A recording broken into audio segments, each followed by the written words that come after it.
यासाठी अतिशय शिरमेची गोष्ट केली आणि बीड जिल्ह्यातल्या लेखीला न्याय मिळवून देण्यासाठी आणि त्या कुटुंबाला जी त्यांची मागणी आहे त्या मागणीप्रमाणे पूर्ण ताकदीनं त्यांच्या कुटुंबाबरोबर उभं राहिलं पाहिजे. बीड जिल्ह्याचा खासदार म्हणून मी कुटुंबाला जाऊन भेटलो. ज्या दिवशी घटना घडली त्या कुटुंबाला ती घटना जवळपास संध्याकाळी 7-8 वाजता घडली. त्याच्यानंतर त्या कुटुंबाला तिथं जाण्यासाठी त्यांना 3-4 वाजले राहते आणि दुसऱ्या दिवशी म्हणजे घडली घटना ही कधी याचं नाही नाही दुसऱ्या दिवशी त्यांना कळलं. म्हणजे बघा असा प्रकार किती संशयास्पद आहे. ही घटना नेमकी कधी घडली ते याच्यावर कुठं बोध होत नाही. त्या घटनेचा खूप मोठा काहीतरी याच्यामध्ये गोड बंगाल आहे. कारण एकच ही घटना जर ज्या दिवशी घडली त्याच दिवशी तिकडे गेली का हा सुद्धा महत्वाचा विषय आहे. कारण ती मुलगी आता काही एक हे दाखवलंय मीडियावाल्यांनी एक त्याच्या हॉटेलचं फुटेज दाखवलं. त्याच्यामध्ये अर्धाच व्हिडिओ आहे. मग ती मुलगी रस्त्याने कशी कशी गेली, कोणत्या गाडीत गेली, कशी गेली, गेटमध्ये कशी आली, काउंटर पासून ते रूम मध्ये जायपर्यंत सगळे व्हिडिओ दाखवायला पाहिजे आणि सर्व मिळायला पाहिजे. म्हणजे खरं कळलं की कधी गेली ती कोणत्या टाईपला गेली.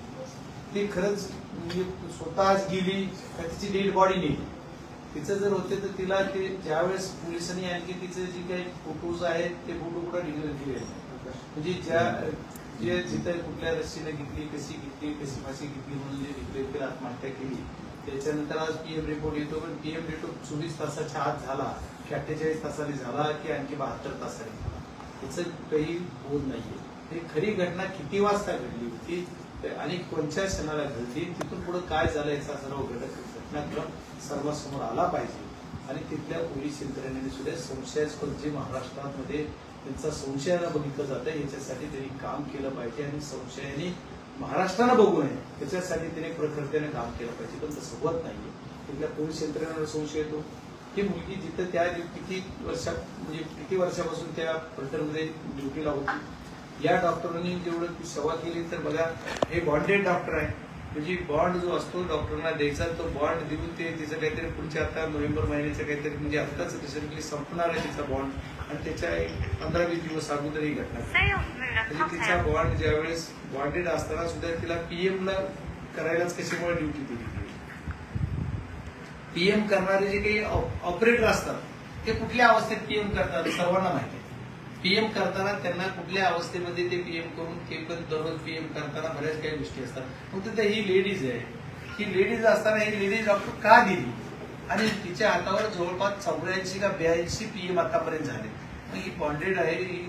तिचा म्हणजे नवीन आता असलेली ही मुलगी डॉक्टर एवढी आपल्या काम करत असताना तिला तिथंच का ड्युटी देत होती त्याचा आपण कुठेतरी लोकांना कळलं पाहिजे आणि या अनुषंगानं पण काही काम झालं पाहिजे.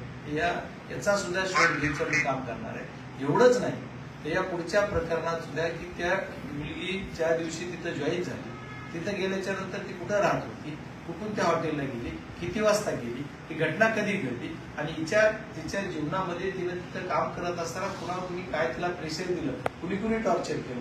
तिनं याच्या अगोदर पण पोलीस यंत्रणेला एक पत्र लिहिलं, ती माहिती दिली, त्याची ती माझ्याकडे कॉपी पण आल्या सगळ्या. तर या माहिती दिल्या सुद्धा जी कॉपी आल्या एवढ्या दिवसात पोलीस यंत्रणेनं का बघत नाही. आज मी कुटुंबाला भेट दिल्याच्या नंतर कुटुंब सुद्धा आज एवढं भयभीत कुटुंब आहे.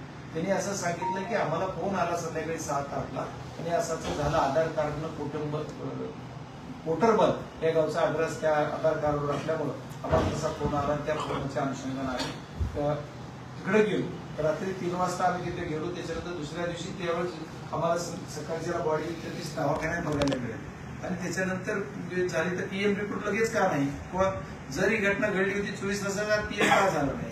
त्यांनी जर कुणाच्या निदर्शनात किंवा कुणाच्या कंट्रोलमध्ये ती बॉडी खाली घेतली हे सुद्धा सर्व दिसत नाही आतापर्यंत. या सर्व घटनेचा मग या घटनेवर सुद्धा काही गोष्टीचा प्रखरपणे याच्यावर उजेड पाडणं गरजेचं आहे.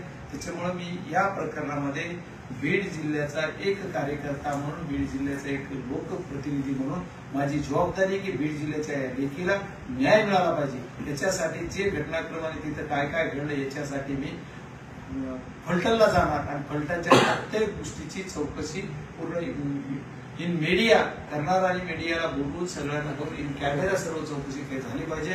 दवाखान्यापासून तिथं टीम कोण त्रास देतो, डॉक्टर कोण, पोलीस यंत्रणा का त्रास देत होती, या सर्व गोष्टीचा कुठले लोकप्रतिनिधी त्रास देत होते किंवा कोण आणखी तिला काय टॉर्चर करत होतं, या सर्व गोष्टीची माहिती तिथं जाऊन प्रत्येक ठिकाणी जाऊन घ्यायचं माझं मानस आहे. मी घेणार आणि जाणार.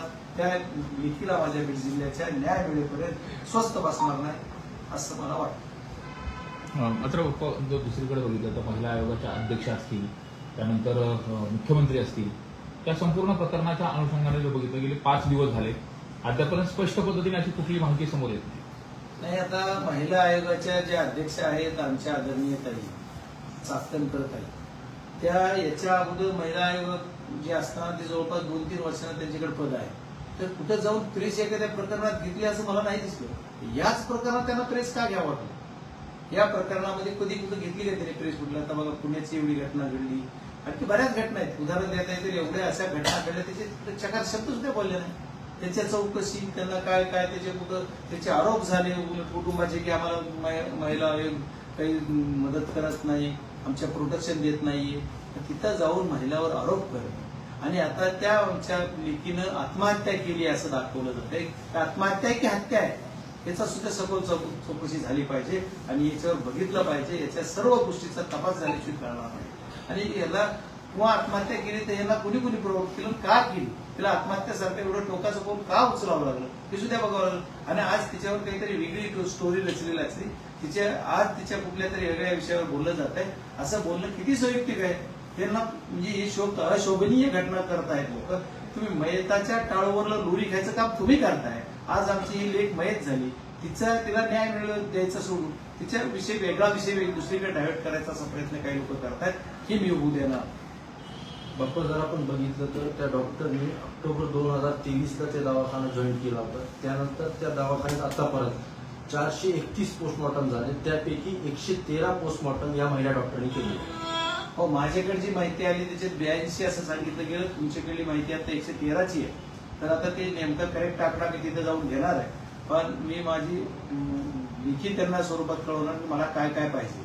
मी डीनला भेटणार, तिथं जिथं राहत होती त्या घरावाल्याला भेटणार, जे कुटुंब आहे त्यांना पोलीस स्टेशनला भेटणार, सर्व तिथे लोकप्रतिनिधी जे आहेत त्यांना पोलीस स्टेशनला त्यांची माहिती घेणार की यांचं काय आहे. सर्वांना जेवढ्यांना किंवा ज्या लोकप्रतिनिधीचं नाव यांच्यात आले त्यांना सुद्धा जाऊन भेटणार की याच्यात तुमचा काय रोल. सर्वांना भेटून नाही आमच्या बीड जिल्ह्याच्या लेकीला न्याय मिळाला पाहिजे ही माझी भूमिका आहे. त्याच्यामुळे या सर्व प्रकरणामध्ये सखोल चौकशी झाली पाहिजे. चौकशी झाल्याशिवाय मी स्वस्त बसणार. चौकशी अहवालामध्ये बीड जिल्ह्याची असल्यामुळे तिला हिनवलं गेलं, छळलं गेलं असा देखील उल्लेख करण्यात आलेला आहे. नाही, हे तिच्या जी तिने एक अर्ज दिलेला त्या अर्जात म्हणलं झालं की तू बीड जिल्ह्याची, बीड जिल्ह्याला तुला काय अडचण आहे असं द्यायला म्हणजे बीड जिल्ह्याचं नाव सांगून हिनवलं गेलं ही सुद्धा लाजिरवाणी घटना आहे. आमच्या बीड जिल्ह्याला तुम्ही असं हिनवत आहे. तर बीड जिल्ह्याला जर असं कोणी हिनवत असेल तर त्याला सुद्धा आम्ही माफ करणार आहे. जो बी कोणी असेल तो त्याच्यावर योग्य ती कारवाई झाली पाहिजे. ही कारवाई होईपर्यंत हे स्वस्त बसणार. बीड जिल्ह्यातील ऊसतोड मजूर हे लाखोच्या संख्येनं पश्चिम महाराष्ट्रात जातात. तुमचा देखील साखर कारखाना आहे, पण त्या ठिकाणी जे कारखानदार आहेत त्यांच्याकडून अमानुष पद्धतीने त्यांना छळलं जात आहे. आणि जे रिपोर्ट खोटे देण्याच्या संदर्भात जो दबाव होता तो ऊसतोड मजूर मुकादमाच्या संदर्भातला होता असं देखील जे घटना आहे ती समोर आलेली नाही. एक प्रकार असा मी आता ऐकला आणि पाहिला की कोणीतरी मुकदमा आहे त्याच्याकडे काहीतरी त्या कारखान्याची बाकी आणि कारखान्याची बाकी असते. कुठल्याही मुकदमाकडे कारखान्याची बऱ्याच मुकदमाकडे राहते आणि कारखान्याला तो बुरदंडी पडतो. तीही बाजू जरी असली तरी कुठल्याला नियमाप्रमाणे जी असेल ती कारवाई तरी केली पाहिजे. नियम सोडून कुठलीही कारवाई करणं कोणी संयुक्तिक नाहीये आणि खासदार सारख्या पदावर असणाऱ्या माणसांना करणं संयुक्तिक आहे का नाही मला माहित नाही. या सर्व गोष्टी करताना खासदाराची चूक असेल तर त्यांनी जर असं केलं असेल तर आणि त्यांना सुद्धा त्याच्या शिक्षा झाली पाहिजे. जर असं काही केलं असेल तर एक आमचा बांधव काहीतरी म्हणतोय की मी 10 लाख रुपये भरले 3.5 लाख त्याची सुद्धा माहिती मी त्या कारखान्यात जाऊन घेणार खासदार म्हणून. आणि ही सर्व लोकप्रतिनिधीची जबाबदारी आहेच आहे आणि 100% त्या पद्धतीने काम. ज्या खासदारांचं नाव या प्रकरणात येत आहे त्या खासदारांना ताकद देण्याचं भाष्य जे आहे ते मुख्यमंत्र्यांनी केलेलं आहे. जाहीर भाषणातून ते बोललेले काय वाटतं? हे बघा, कुठलाही प्रकार असला महाराष्ट्राच्या सर्वोच्च पदावर असणाऱ्या माणसाने अशी क्लीन चिट कुणाला देणं संयुक्तिक वाटत नाही. माझ्यासारख्या एका छोट्या कार्यकर्त्याने एवढं मी बोलायला पाहिजे का नाही मला माहित नाही. पण ज्या गोष्टीमध्ये चौकशी अधिकारी आहे, पोलीस आहे, पोलीस यंत्रणा चौकशी करते ना. तर यंत्रणा सोडून सीएमनी चौकशी करायला कधीपासून सुरुवात झाली मला माहित नाही. सीएम साहेबासारखा एवढा मोठ्या उच्च पदावर असणारा व्यक्ती आणि या व्यक्तीने की यांची काहीही चूक नाही असं डायरेक्ट लगलीच म्हणून दाखवणं, याचा अर्थ जर आता ती दोषी आढळले तर पोलीस यंत्रणा दोषी म्हणू शकेल का? एक महाराष्ट्र राज्याचे मुख्य पद असणारे मुख्यमंत्री, गृह खात्याचे प्रमुख, महाराष्ट्राचे प्रमुख, या व्यक्तीने एकदा याचा दोष नाही म्हणून तर मग परत जर दुसऱ्या कुठल्या ह्याच्या दोषी आढळल्यानंतर त्यांना दोषी म्हणायची पोलीस यंत्रणेमध्ये ताकद राहील का? कारण त्यांचाच प्रमुख, महाराष्ट्राचा प्रमुख असं जर माहीत असेल तर ती दोषी असणारा दोषी म्हणणार नाही. याचा अर्थ त्यांनी दोषी म्हणू नये याच्यासाठीच त्यांनी असं बोलले की काय मला माहिती. बाप्पा, यापूर्वी आपण बीडमध्ये एका प्रकरणामध्ये थेट अमित शहा यांची भेट घेतली होती आणि त्यांना या कारवाईच्या संदर्भामध्ये पोलीस कारवाईच्या या प्रकरणामध्ये देखील आपण असंच आपल्या नेते सुप्रिया सुळेसह अमित शहांची भेट घेऊन कारवाई करण्याच्या संदर्भात मागणी करणार. हे बघा, मी ज्या प्रकरणात एकदा उतरतो त्या प्रकरणामध्ये पूर्ण त्याचा छडा लावल्याशिवाय त्याचा पूर्ण शेवट न्यायालाच करणार आणि त्याच्यासाठी मी अमित शहा म्हणजे देश पातळीवर नेईल असंच मी मागाशी पण सांगितलं बैठलं तिथं. आणि आताही परत आपल्या प्रश्नानं तुम्ही विचारला त्याच्यावर उत्तर देताना त्याचा शेवट आपण न्याय आमच्या कुटुंबाला मिळेपर्यंत, न्याय मिळेपर्यंत ते काम करणार, पर्यंत जावं लागेल तरी जाऊ. मात्र राज्य सरकारचं गृह खातं, पोलीस प्रशासन याच्यावरती जनतेचा विश्वास राहिला नाही. मग आता शेवटी केंद्रामधून काय तशी रसद केली जाणार आहे? नाही बघा, तुम्हीच म्हणताय जनतेचा भरोसा राहिला नाही, तुम्हीच म्हणताय राज्याच्या गृह खात्यावरती भरोसा आहे.